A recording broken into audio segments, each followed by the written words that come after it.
Hello and welcome to Kingston Now. I'm Jimmy Buff. This week we're going to check in with Jillian Fisher, Kingston's Coordinator of Tourism and Cultural Affairs.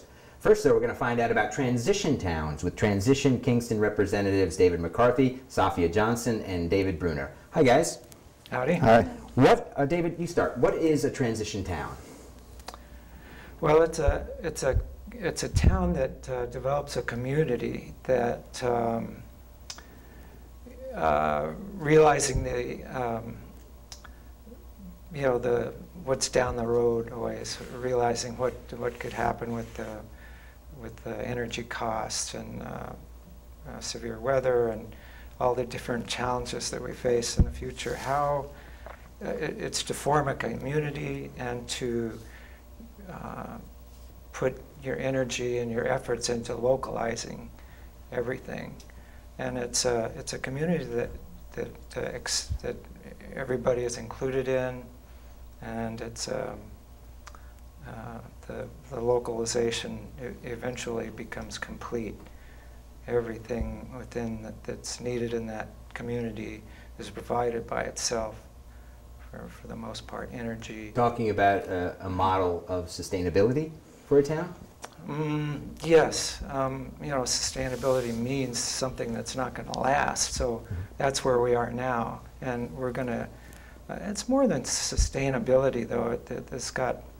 It includes a cultural and a social and a human, natural, earth-centered kind of basis, I guess. And for the other, David, transition towns are not, they didn't start in Ulster County, right? Is this a worldwide movement? Yes, it was started by an Englishman who was teaching in Ireland, and he was a permaculture teacher.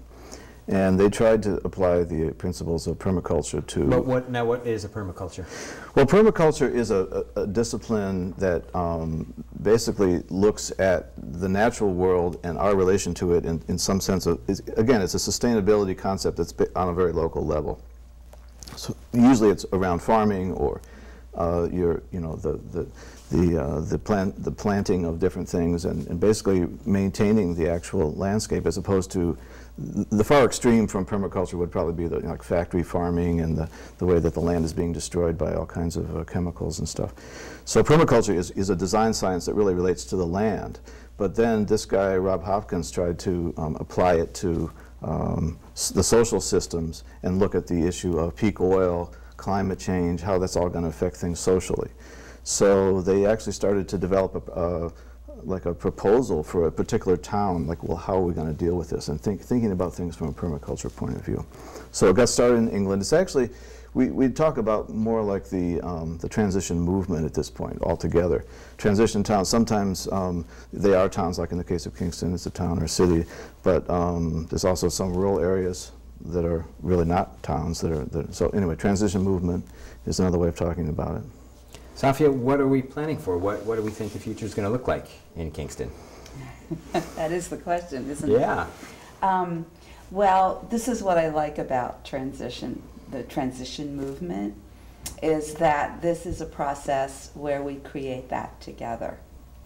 And we invite people to get involved and bring their own passion and interests and skills to this process. So it's not about the three of us saying, this is what it's going to look like.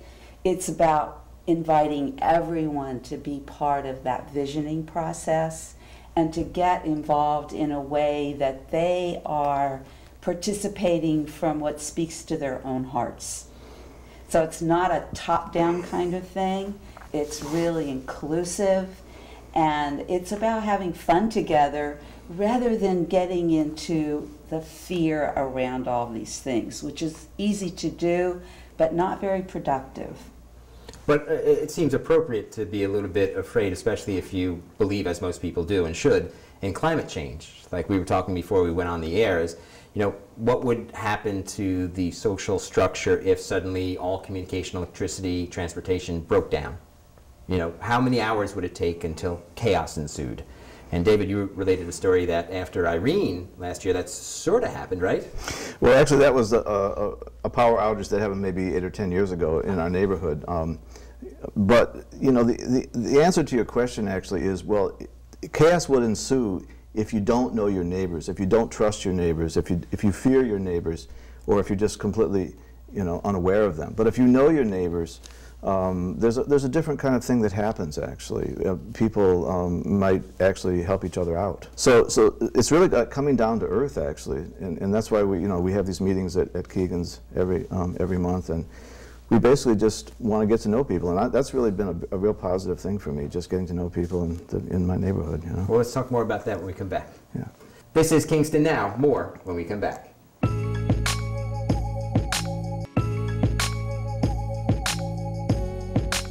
Welcome back to Kingston Now. We're talking with Kingston Transition Town and its representatives. Now, obviously, there's more than the three of you, right, in Kingston Transition Town?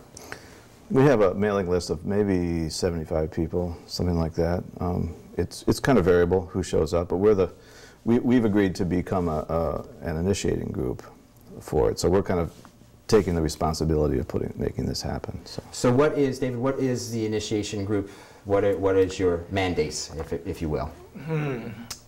Well, the mandate is to, seed the ground, to spread the word, and to, kind of just make people aware of the issues, and that there's a way to deal with them. The initiating group, though, this is like one of the main things that really attracted me from the beginning, because the initiating group designs its own demise at a certain point, and when it reaches that point, then there's this, it's called a bunch of different things, but it's known in transition as the Great Unleashing, and that's kind of where it's like a big fair in a way for the town, and all this stuff happens. But anyway, at that point, that initiating group dissolves and becomes, one of the subgroups, and I thought that was really a good thing to do. Yeah, it's really a compelling concept. Safia, we were talking in general terms about transition. Are there specific things happening besides meetings at Keegan's? Well, we have had some public events where we've shown movies and had discussions. Right now we're looking for a venue so we can continue to do that. But yeah, right now it's social time at Keegan's and getting to know your neighbors, which is a lot of fun. Will there be any sort of specifics, David? Will farms, will be people taught how to grow vegetable? I mean, I don't want to bring a sort of doomsday approach to this, but this is planning for a future that could be really challenging if you're not ready for it. Well, actually, one of the programs that we're hoping to put on soon is going to be called Livelihood and Transition. I have a personal interest in economics, and I write on the subject. And so we're hoping to take a look at how people are adapting to not just these sort of long-term, ecological changes, but also the immediate economic environment, which is really, really challenging for people, and people are juggling multiple jobs and doing different things than they thought they were going to be doing. And so that's a real interesting program that we're hoping to put on this fall. I heard about Transition Kingston through Transition Woodstock, which recently had a big event a couple weeks ago. And as I looked further into it, I found out that the movement is really quite large. In Ulster County, I think there are 4 transition towns. Is that right, Safia? There's 5, right? 5? Yeah. Yeah. Who are the others? There's Marbletown, there's Woodstock, there's Saugerties, there's Kingston, and maybe it is just 4 right now. New Paltz. New Paltz, that's Paltz, right. Okay. There's the 5th. Thank you, David. Last but certainly not least. Right. Does each transition town have its own flavor, if you will? I mean, it seems like there's a template for what happens. We've got a bunch of books on the desk here, in fact, all transition movement books. How does each town represent its character? Well, it just evolves out of the town itself, and the template is infinitely variable. I mean, some things won't apply, some things you can develop. You just develop. We're starting with 3 people. We're not even on the first step in a way, but we can see how they're going to develop here in Kingston in one way, and in Woodstock with a much different flavor with that they have. They've already, they come kind of pre-made with a lot of the steps in some ways. But it's definitely, every town's different. Every town puts their own package together or whatever, and makes. Terrific. It's a really compelling idea, and I appreciate you guys stopping by today to talk about it. Thanks very much. Thank you. This is Kingston Now. Next up, it's Jillian Fisher, Kingston's Coordinator of Tourism and Cultural Affairs. Stay tuned.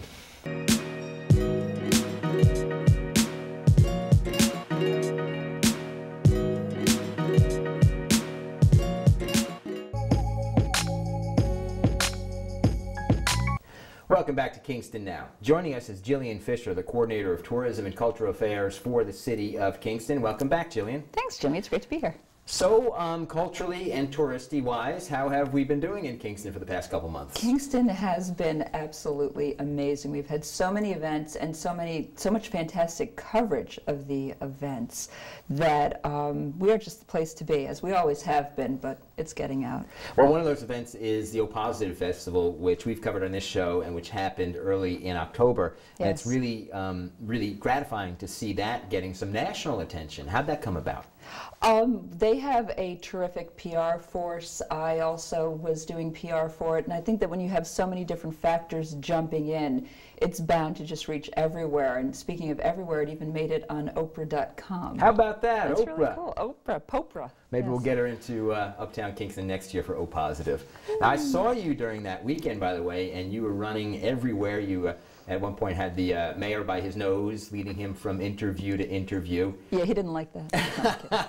But that's why he hires you to do that stuff. What's really great to see is that the city was really evident at this year's O Positive Festival. For instance, in the parade that kicked off the event on Friday evening, I actually saw the Chief of Police, Tinty, Yes. at the intersections himself, Yes. physically stopping traffic so the parade could go by.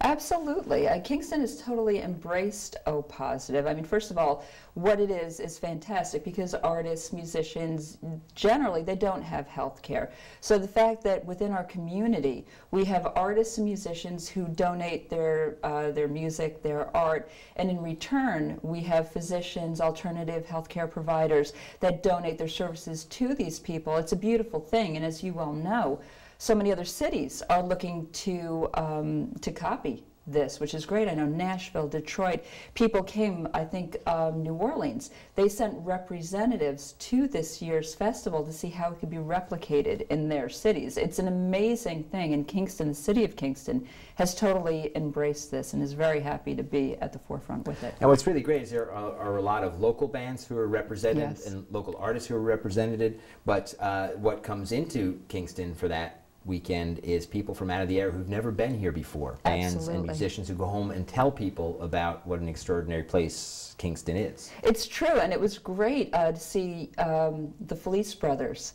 in one of the oldest buildings at the Old Dutch Church in Uptown Kingston. And the mayor was there for all of this. The mayor was up in the balcony and enjoying the Felice brothers standing underneath a Tiffany stained glass window in an 1851, 52, 53, give me some little leeway here, structure. Yeah, well, the building's been there, but there's been a church on that site since like 1660 or something. Yes, Yeah. it's truly amazing. So and the Old Dutch Church deserves such props for bringing what is a working church with a working congregation into the current and totally absorbing this and being a part of it as well. So how has the current administration in Kingston embraced tourism and cultural affairs versus maybe previous years? Not putting me on the spot or anything, Jimmy, but I think That's that right, they're out of office. They're That's gone. right. They can do nothing now.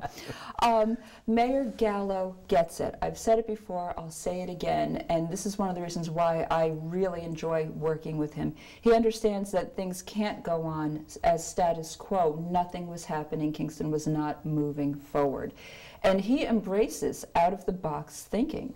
You know, different things that come to him. He's like, okay, let's see how we can make this happen. I think that this will benefit your organization. I think this will benefit the city of Kingston. Let's see how we can work together to move this forward. He gets it. In very simple layman's terms, he gets it. Another event that got a really great turnout recently was over Labor Day weekend, the Hooli on the Hudson. Yes, I want to say they had 30,000 people. The numbers are And I think they were staggering. all on the same line as I was trying to get some fried dough for my wife one of those nights. Well, you have to have priorities.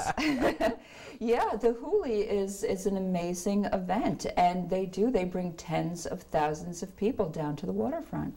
It's so much, it's so gratifying as a resident of the city to see when people come in and enjoy it, take it for what it is, Right. and everyone leaves happy.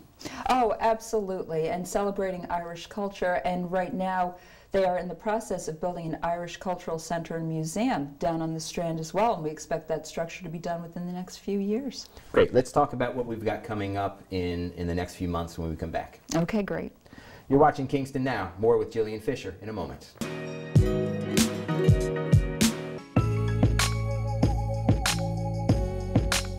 This is Kingston Now. We're with Gillian Fisher, the coordinator of tourism and cultural affairs for the city of Kingston. And Gillian, we're headed into the holiday season. We've got Thanksgiving around the corner, Christmas coming. Tell us what's going on in Kingston. Well, I'm going to look to my cheat sheets for this, but starting with November 24th, down on the Strand, we have the arrival of Sinterklaas. Oh yeah, that's which is great huge. event. It's wonderful. And so there are workshops down on the Strand. It's an open house with all of the buildings. They have a crown workshop that they do.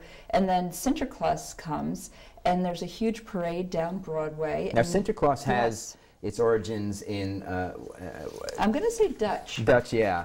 And it's the process that happens, like Sinterklaas comes down Broadway, gets on a tugboat, goes Yes, he across the does. Hudson River, where the As celebration... Sinterklaas originally did. Yeah, of course. Of Tugboats, course. of course, yeah. And it's so much fun. Who puts on the event?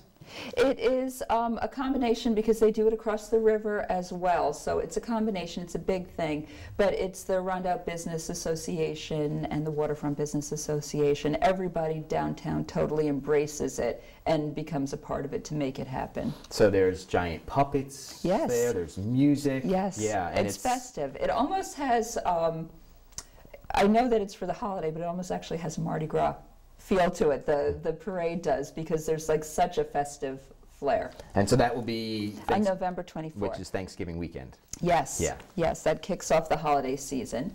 And then November 30th through December 2nd, the Ulster Ballet Company is going to be doing the Christmas Carol at UPEC, and that's, let's see, that's their 18th year of doing it there, which I think is worth noting. The Old Dutch Church continues to have its music series, and that'll be on Thursdays. Let's see, the Kingston Farmers Market will be indoors. Yeah, so they'll wrap up the outdoor season. They wrap up the outdoor season on November 17th.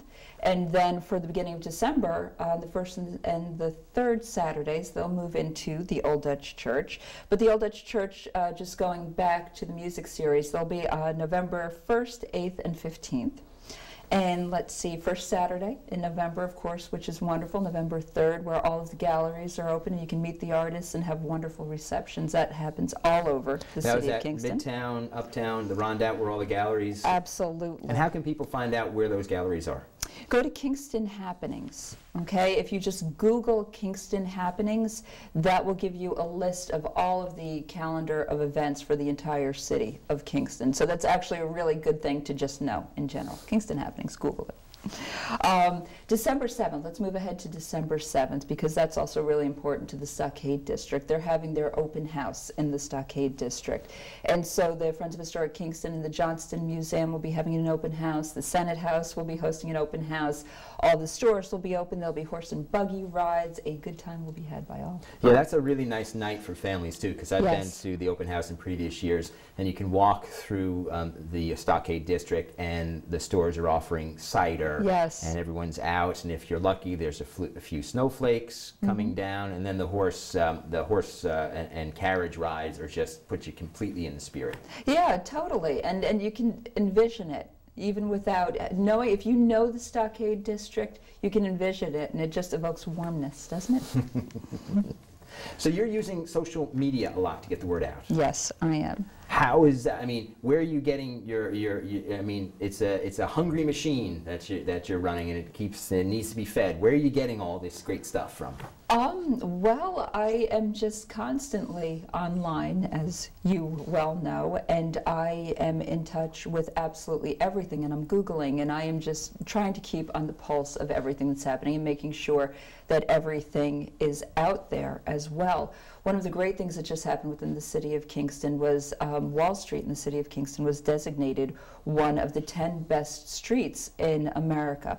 And for that, we received international coverage, we received national coverage, I mean, of course, local attention, but it's great because it keeps us out there. The Friends of Historic Kingston did a Midtown tour where they opened up the old factories, and New York Newsday came and covered that as well. So it's great. We are getting out there, and it's so important to the city. Terrific. Well, keep up the good work. Thank you. And we'll hopefully see you back here in the first quarter of the new year. Hard to believe we're saying that already. I know. And get an update on some of the events coming in 2013. I look forward to it. Thanks, Jillian. Thanks, Jimmy. That's it for this week's show. Thanks to Transition Kingston members David Bruner, David McCarthy, and Safia Johnson. And thanks again to Gillian Fisher. Remember, all of our previous shows are archived on our YouTube channel, and you can find that link on our Facebook page. For Kingston Now, I'm Jimmy Buck. We'll see you next time.